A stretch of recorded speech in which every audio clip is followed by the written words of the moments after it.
Hello दोस्तों, स्वागत है आपका हमारे इस चैनल पे आज हम सीटेट के प्रीवियस ईयर पेपर के एक भाग पर्यावरण अध्ययन का या ईवीएस के कुछ क्वेश्चन को डिस्कस करेंगे। चलिए हम क्वेश्चन नंबर पहला देखते हैं। पर्यावरण अध्ययन के शिक्षक के रूप में आप बच्चों को चिड़ियाघर ले जाने की योजना बनाते हैं। आप बच्चों को निम्नलिखित में से कौन सी गतिविधि करने की अनुमति नहीं देंगे? इसका आंसर हो जाएगा पहला, यानी चिड़ियाघर के जानवरों के लिए बहुत सारे खाने की सामग्री ले जाना।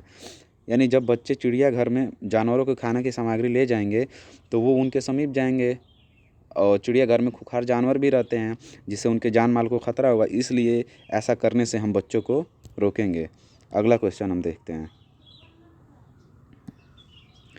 बीज अंकुरण की अवधारणा को इस तरह सबसे बेहतर तरीके से पढ़ाया जा सकता है, यानी कौन सा तरीका सबसे बेहतर रहेगा बीज अंकुरण की अवधारणा को पढ़ाने के लिए? तो इसका आंसर हो जाएगा पहला नंबर। तो पहला नंबर क्या है, चलिए हम देखते हैं। बीज बोने, अंकुरण के विभिन्न चरणों का अवलोकन करने और उसका चित्र बनवाने की गतिविधि को बच्चों को निष्पादित करने के लिए कहना। यानी हम चित्र के माध्यम से बच्चों को बीज अंकुरण की अवधारणा को अच्छे तरीके से हम समझा सकते हैं। चलिए हम अगला क्वेश्चन देखते हैं।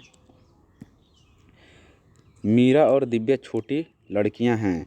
मीरा समोसा, कटलेट और डबल रोटी खाना पसंद करती है, जबकि दिव्या ऐसा भोजन पसंद करती है जिसमें लौह तत्व की कमी है। मीरा और दिव्या निम्नलिखित बीमारियों में से क्रमशः कौन सी बीमारी होगी, यानी उनको कौन सी बीमारी है? तो इसका आंसर हो जाएगा 4 नंबर, मोटापा और एनीमिया। मोटापा में हमें फैटी चीज़ नहीं खाना चाहिए और एनीमिया में ऐसे चीज़ नहीं खाना जिसमें लौह तत्व पाए जाते हैं, जिसमें लौह तत्व पाए जाते हैं। ठीक है, अगला क्वेश्चन हम देखते हैं। क्वेश्चन नंबर अगला, बच्चों को विभिन्न प्रकार के ईंधनों से परिचित कराने के लिए शिक्षक यानी कौन सी प्रक्रिया अपना सकते हैं? तो इसका हो जाएगा आंसर सेकंड नंबर।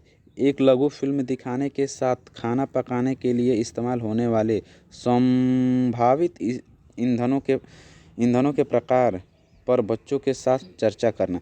यानी क्या हम एक छोटी सी फिल्म के माध्यम से भी ये दिखा सकते हैं कि कौन कौन सी चीज़ें हम ईंधन के रूप में प्रयोग कर सकते हैं, या उनके घरेलू मतलब घर में यूज होने वाले जो ईंधन है उसके माध्यम से हम बच्चों को अच्छे तरीके से समझा सकते हैं। चलिए हम अगला क्वेश्चन देखते हैं।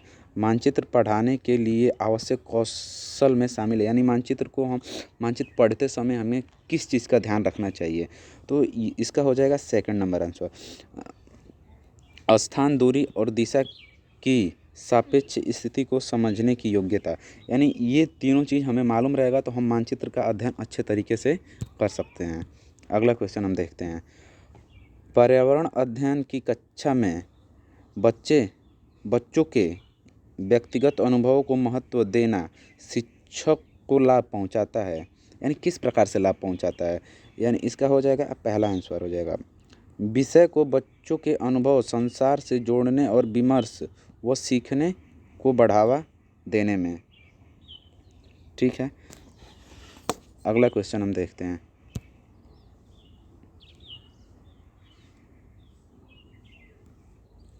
अगला क्वेश्चन,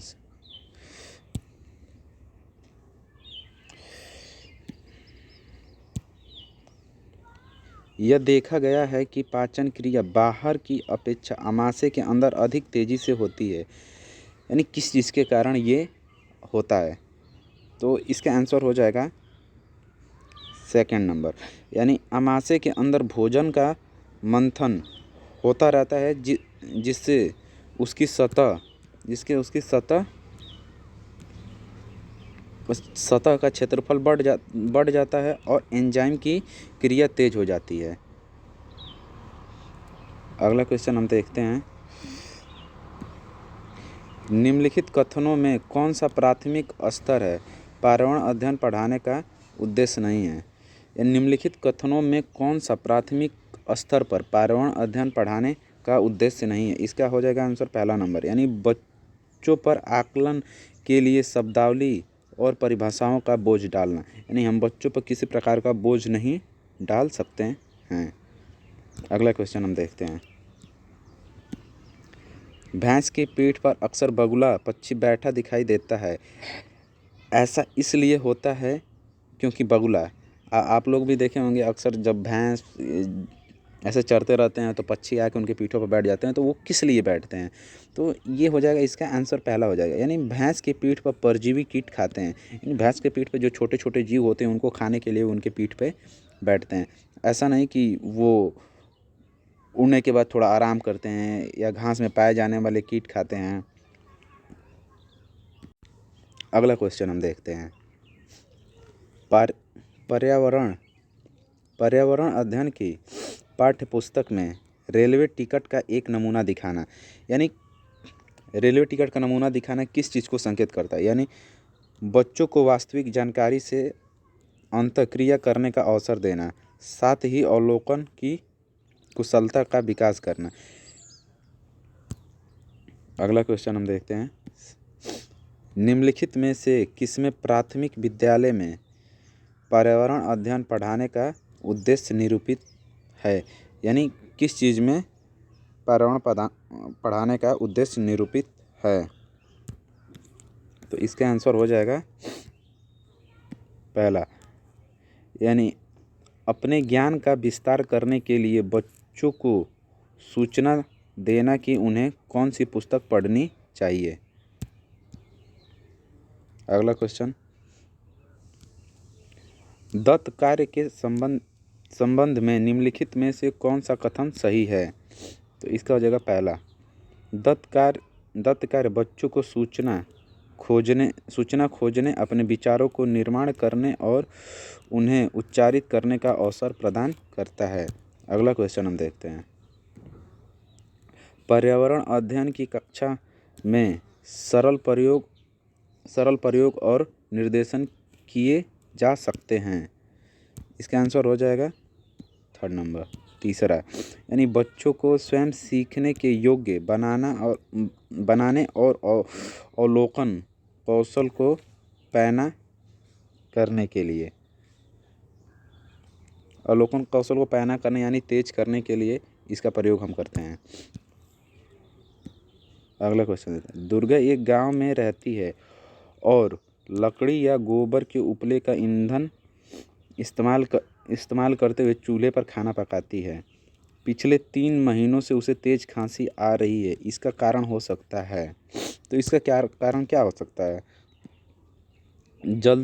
इसका आंसर हो जाएगा 4 नंबर, जलते हुए ईंधन से उत्पादित काला धुआं जो उसके श्वसन नली में जमा हो गया हो।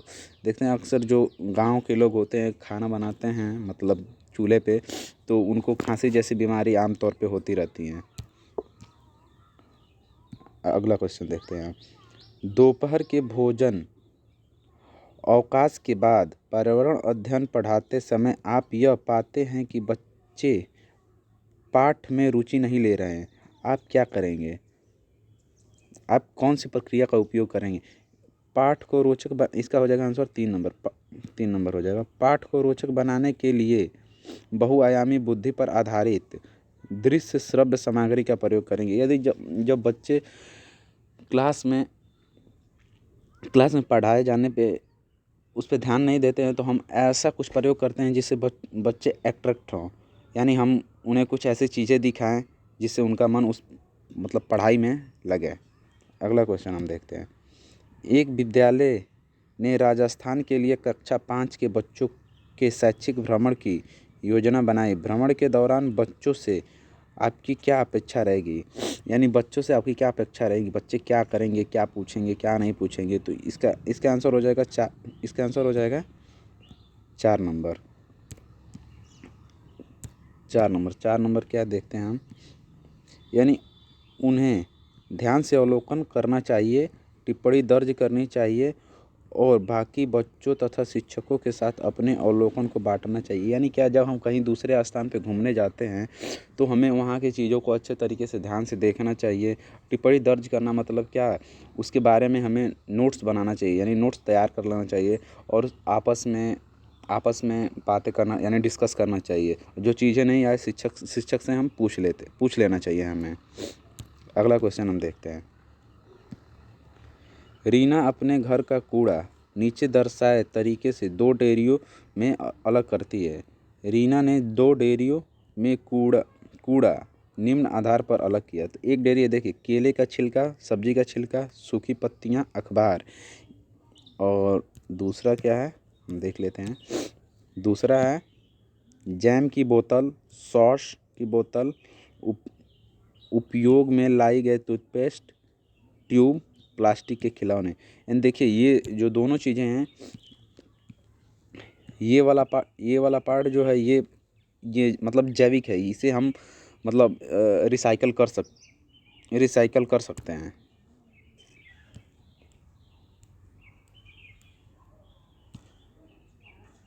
यानी रिसाइकल अपघटित हो सकते हैं। और ये वाला जो पार्ट है, ये रिसाइकल होते हैं, लेकिन एक बार मतलब एक ही बार में रिसाइकल नहीं होती, इनको बहुत लंबा समय लग जाता है। तो ये क्या है, अपघटित नहीं होने वाले हैं। तो इसका सेकंड नंबर आंसर हो जाए, अरे थर्ड नंबर हो जाएगा, सॉरी, थर्ड नंबर हो जाएगा। अपघटित होने वाले, अपघटित नहीं होने वाले, ये दो भागों में बांटा गया है। अगला क्वेश्चन देखते हैं। किसके नेतृत्व में चिपको आंदोलन को बल मिला? किसके नेतृत्व में चिपको आंदोलन को बल मिला? तो इसका आंसर हो जाएगा सुंदरलाल बहुगुणा। विटामिन ऐसा पदार्थ है जो इसका आंसर पहला हो जाएगा, हीनताजन्य रोगों से बचाव के लिए थोड़ी मात्रा में आवश्यक होता है। अगला क्वेश्चन हो जाएगा। ग्रामीण क्षेत्रों में गाय के गोबर से झोपड़ी की दीवारों और फर्श को लीपा जाता है। यानी क्यों लीपा जाता है? फर्श को प्राकृतिक रंग देने के लिए, कीड़ों को दूर रखने के लिए, चिकना और साफ बनाने के लिए, खुरदुरा बनाकर घर्षण बढ़ाने के लिए। तो इसका आंसर हो जाएगा थर्ड नंबर, चिकना और साफ रखने के लिए हम गोबर से घर की लिपाई या दीवारों की लिपाई करते हैं। अगला क्वेश्चन है। एक किसान दानों को भूसे से अलग करना चाहता है, जिस क्रिया से यह किया जाता है वह क्या कहलाता है? यानी निष्पादन कहलाता है।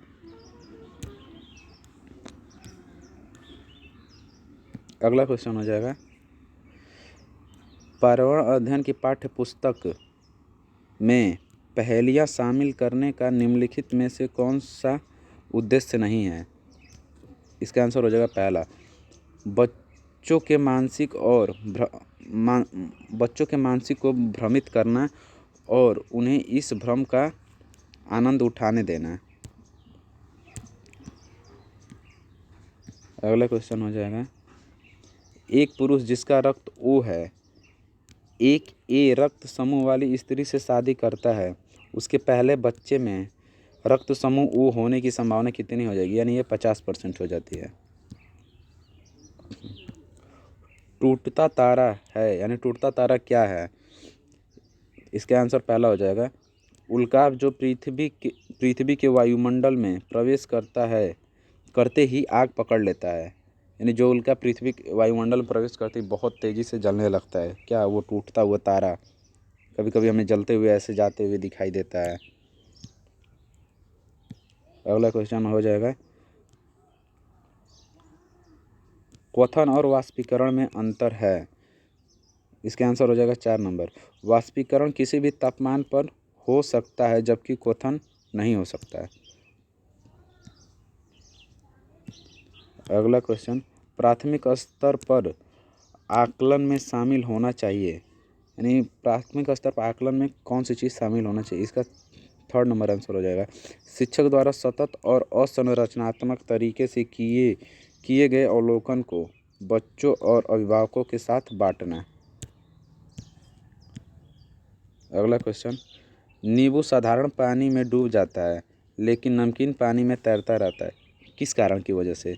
इसका आंसर हो जाएगा थर्ड नंबर, नमकीन पानी का घनत्व तो साधारण पानी के घनत्व से अधिक होता है।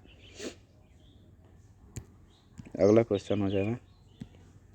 पके हुए चावल रेफ्रिजरेटर में अपेक्षाकृत लंबे समय तक परिरक्षित किए जा सकते हैं, क्योंकि यानी कौन सा कारण होगा? कम तापमान पर भोजन का नमी तत्व घट जाता है। रेफ्रिजरेटर में कुछ ऐसे रसायन होते हैं जो रोगाणुओं को नष्ट कर देते हैं। कम तापमान पर रोगाणु निष्क्रिय हो जाते हैं। रोगाणु कम तापमान पर नष्ट हो जाते हैं। तो इसका आंसर हो जाएगा थर्ड नंबर, तीसरा। कम तापमान पर रोगाणु निष्क्रिय हो जाते हैं, यानी वो पैदा ही नहीं होते हैं। अगला क्वेश्चन हो जाएगा, रक्त की जांच द्वारा किसकी उपस्थिति में मलेरिया की पहचान होती है? इसका हो जाएगा सेकंड नंबर आंसर हो जाएगा इसका। लाल रक्त कोशिकाओं में मलेरिया परजीवी, यानी जो उसमें लाल रक्त कोशिका है, तो उसमें क्या ये प्लाज्मोडियम पाए जाते हैं। WBC नहीं, सॉरी RBC होता है, WBC नहीं होता, RBC। अगला क्वेश्चन हो जाएगा, पर्यावरण अध्ययन की कक्षा में अवधारणाओं को स्पष्ट करने के लिए कविताओं और कहानी कथन का प्रयोग करना। इसका 4 नंबर आंसर होगा। स्थानीय एवं विश्व स्तर पर संसार की प्रकृति को खोजने और कल्पना करने की योग्यता का विकास करने में मदद करता है। ठीक है, तो आज ये यहाँ पे क्वेश्चन समाप्त होते हैं। इसके अगले पार्ट को हम नेक्स्ट वीडियो में कवर करेंगे। धन्यवाद।